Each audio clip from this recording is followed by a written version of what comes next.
नमस्कार दोस्तों, आप प्राकृतिक एजुकेशन यूट्यूब चैनल पर सवाल देख रहे हैं। आज का सवाल ग्राफ से है और यह जो है कि हमारे एग्ज़ाम की दृष्टि से बहुत ही महत्वपूर्ण है।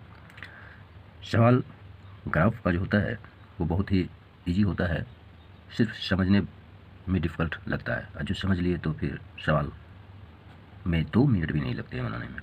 तो मैं आपको यहाँ पर 2 मिनट से भी कम में सवाल को बनाने की विधि का वर्णन करूंगा और इसे आप समझेंगे।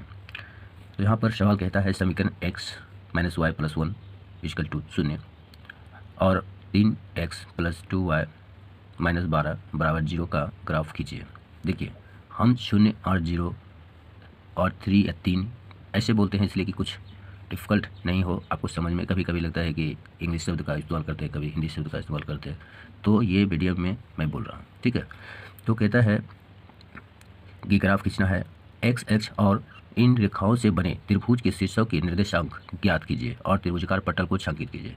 तो यहाँ पर जो सवाल दिया हुआ है, इस सवाल में कह रहा है कि इसको तो पहले ग्राफ विधि से हल करना है, ठीक है, उसका ग्राफ भी खींचना है और इस ग्राफ खींचने के क्रम में त्रिभुज के शीर्ष के निर्देशांक ज्ञात करना है। मतलब त्रिभुज का जो त्रिभुजाकार एक चित्र बनेगा उसका जो है कि त्रिभुज का कौन सा होगा उसको भी बताना होगा। तो आपको क्या करना है, सबसे पहले आपको इसको हल कर लेना है, ठीक है। तो ये हल कर लेते हैं। क्या है मेरा समीकरण एक, यानी इक्वेशन एक जो है x - y + 1 = 0। तो एक समीकरण जो हमारा एक है इसको हम कैसे लिख सकते हैं। देखिए, x = ये माइनस में है, बराबर के इधर आएगा तो क्या हो जाएगा, प्लस हो जाएगा। और ये एक क्या है, प्लस में इधर आ गया तो क्या हो जाएगा, माइनस हो जाएगा, ठीक है। ये एक माइनस हो गया और बराबर यहाँ शून्य रहेगा। ऐसा करें, शून्य खत्म हो जाता है, ठीक है। शून्य के बराबर इधर लाए तो शून्य देने का कोई मायने नहीं है। अब हम क्या करते हैं, यहाँ पर y का मान रखते हैं तो x का मान अपने आप निकल जाएगा। तो y का मान हम पहले ऐसा घर बना लेते हैं, ठीक है। कहा कि ऐसा घर बनाने के बाद हमको बहुत ही आसान होगा बनाने में और सवाल को समझने में, उलझाना नहीं है हमको, ठीक है। तो y का मान अपने मन से ही रखेंगे हम। तो यहाँ क्या रखें, देखिए हम यहाँ 3 रखते हैं तो ये हो गया मेरा x और ये हो गया y। तो यहाँ पर हम 3 रखेंगे, ठीक है। तो y का मान कैसे, यहाँ 3 रखें, 3 में 1 गया, कितना बचा 2, तो 2 ऊपर में लिख देंगे। अब यहाँ क्या रखते हैं, इसको हम 2 रखते हैं, ठीक है। तो 2 रखे तो y का मान 2 रखे, y का स्थान पे 2 रखे तो 2 में 1 गया तो कितना हो जाएगा, 2 में 1 जाएगा कितना बचे 1, तो यहाँ 1 लिख देंगे। अब यहाँ क्या करते हैं, 1 रखते हैं, ठीक है, 1 रखे तो 1 रखे तो 1 - 1 कितना हो गया 0, तो इसको हम 0 लिख दिए। मेरा समीकरण यहाँ एक जो है एक समीकरण हल हो गया, ठीक है। हम इसको लिखते हैं इस तरह से x y। तो x y जो है लिखने का मतलब हो गया कि x का मान पहले रखेंगे 2 और y का मान रखेंगे 3, फिर यहाँ रखेंगे 1 और ये 2 और फिर यहाँ से लिखेंगे 0 और 1, ठीक है। ये समीकरण 1 हो गया, हम इसको छोड़ देते हैं। अब समीकरण 2 पे चलते हैं। फ्रॉम इक्वेशन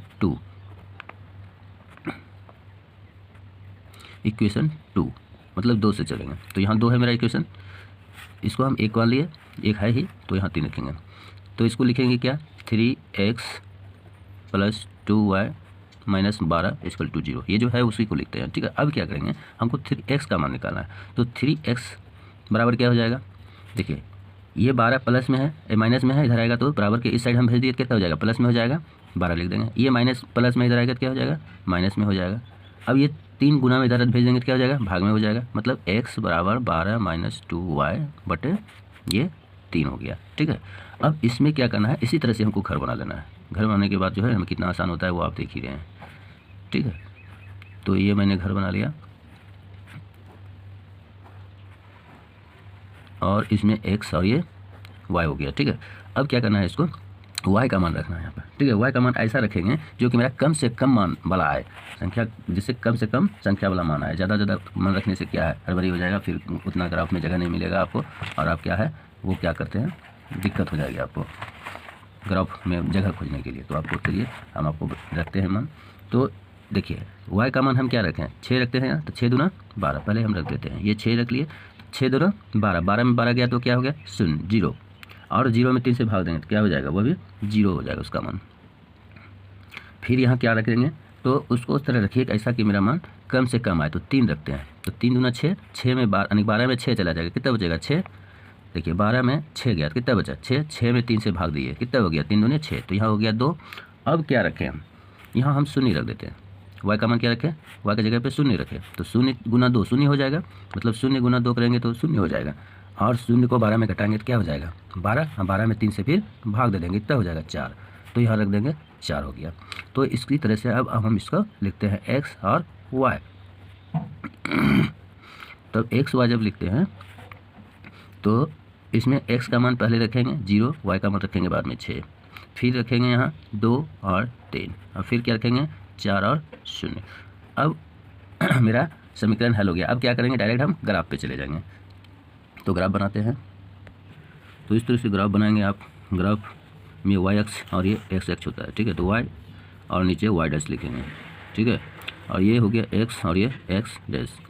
ये शून्य पॉइंट होता है दोनों का, एक्स वाई एक्स का भी और एक्स एक्स का, ठीक है। तो यहाँ से हम चलेंगे, ये हो गया 1, ये हो गया 2, ये हो गया 3, ये हो गया 4 और ये 5 6 7। एक ऐसा अंतराल लेना है सबका।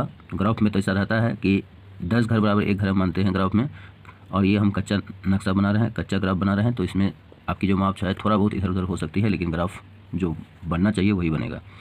तो ये हो गया 2 3 4 5 6 7, 1 2 3 4 5 6 7, 1 2 3 4 5 6 7। देखिए दूसरी बात, ग्राफ में एक चीज़ ध्यान देने वाली बात है। ध्यान देने वाला बात क्या होता है कि आपका ये जो घर है, ठीक है, ये जो है बायां पक्ष का नीचे का वाला भाग एक वाई और एक्स डैश, वाई और एक्स डैश क्या आता है, ये माइनस आता है, ठीक है। दोनों का माइनस रहता है, माइनस माइनस, ये ध्यान रखना चाहिए। मतलब ये -1 -2 -3 -4 -5 -6 -1, यहाँ से -2 -3 -4 -6 -7। तो 1 2 3 4 5 नहीं याद है ना, 5 7। फिर यहाँ जाएगा इधर, तो इसको लिखना है 1 2 3 4 5 6, 1 2 3 4 5 6। चूँकि हम 6 बार ही लिखे इसलिए कि मेरा मान अधिकतम 6 है, तो हम उसी हिसाब से ग्राफ खींचते हैं। तो अब चलते हैं समीकरण नंबर 1 पर। पहले 1 में देखिए x का मान क्या है और y का मान क्या। x का मान यहाँ पर 2 है तो y का मान 3 है, तो प्लस में दोनों है, x का मान 2, तो यहाँ पर ये 2 x का मान 2 हो गया और y का मान 3 है यहाँ। तो हम इसके सीधा में यहाँ पर क्या है, एक बिंदा दे करके इसको घेर देंगे ऐसे, और यहाँ पर लिखेंगे इसका मान 2 और 3। फिर चलेंगे दूसरा पे। दूसरा बिंदु क्या है, 1 और 2, यानी कि x का मान 1 है तो y का मान 2 है, x का मान ये 1 है तो y का मान ये 2 है, यहाँ लिखेंगे, यहाँ पर बिंदा दे देंगे और इसको हम घेर देंगे और इसका मान लिख देंगे यहाँ पर 1 और 2, ठीक है। अब आगे बढ़ते हैं। तो आगे जब बढ़ेंगे तो इसी का देखो 0 और 1, मतलब x का मान यहाँ 0 है ये पर, और इसका मान 1 यहाँ है, तो इसको हम इसको घेर देंगे यहाँ पर। इसको क्या लिखेंगे, 1 और क्या लिखा, 0 और 1, तो यहाँ लिखेंगे 0 और 1। अब इसको हम यहाँ से मिला देंगे। देखिए मिलाने के बाद एक सीधी रेखा में मिला, और ये समीकरण 1 है, तो एक हम यहाँ समीकरण 1 को लिख देते हैं। समीकरण 1 मेरा कितना है, x - y + 1 बराबर 0। अब समीकरण दूसरा में चलेंगे, दूसरा का ग्राफ खींचेंगे, ठीक है। तो दूसरा का ग्राफ खींचने के बाद कैसे पता चलेगा, देखते हैं। यहाँ पर देखिए x का मान 0 है तो y का मान 6 है, ठीक है। y का मान यहाँ 0 है, x का मान 0 है, तो y का मान कितना है, 6 है, प्लस में है, तो यहाँ चलेंगे, ठीक है। यहाँ पर एक बिंदा दे देंगे और यहाँ लिखेंगे 0 और 6, ठीक। और फिर यहाँ चलेंगे दूसरा में, क्या है लिखा है 2 और 1 3, तो x का मान 2 है तो y का मान 3 है, तो x का मान ये 2 हो गया तो y का मान कितना है 3 यहाँ पर। तो ये बिंदु तो है ही अंकित, तो ये बिंदु अंकित है, हमको ध्यान रखना है, एक बिंदु मिल गया है, ठीक है, 2 और 3। अब फिर जो है आगे बढ़ते हैं तो 4 और 0, x का मान 4 है यहाँ पर, लेकिन y का मान क्या है यहाँ पर देखिए 0 है, तो यहाँ पर करके हम इसको घेर देंगे।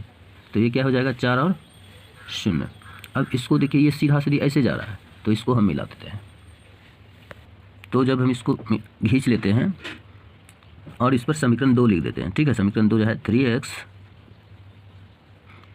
+ 2y -12 बराबर 0, ठीक है।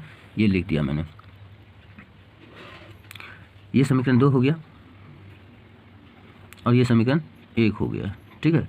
अब ये समीकरण देखिए मिल रहा है। यहाँ पर आगे सवाल कहता था कि मेरा त्रिभुज के शीर्षों के निर्देशांक, देखिए ये मान लीजिए इसको a, इसको मान लीजिए b और इसको मान लीजिए c, यहाँ जो मिला हुआ है, ठीक है।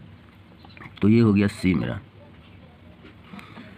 तो पता चल रहा है कि यहाँ पर देखिए कि इसको अब इसको ऐसे लम डाल दीजिए यहाँ से, तो एक त्रिभुज बन जाता है। ठीक है, तो हम कह सकते हैं कि हाँ त्रिभुज बिंदु जो शीर्ष बिंदु है शून्य यानी कि ये हो गया A 2 3, B 4 और 0 और C जो है 0 1, जो छायांकित भाग है। ठीक है, इसको हम यहाँ पर 0 1 को छायांकित करते हैं। तो इस तरह से मेरा जो है त्रिभुज बन रहा है। तो ये सवाल हमारा बन के तैयार हो गया है। आशा करता हूँ आप इसे ज़रूर समझ गए होंगे। वीडियो देखने के लिए बहुत बहुत धन्यवाद।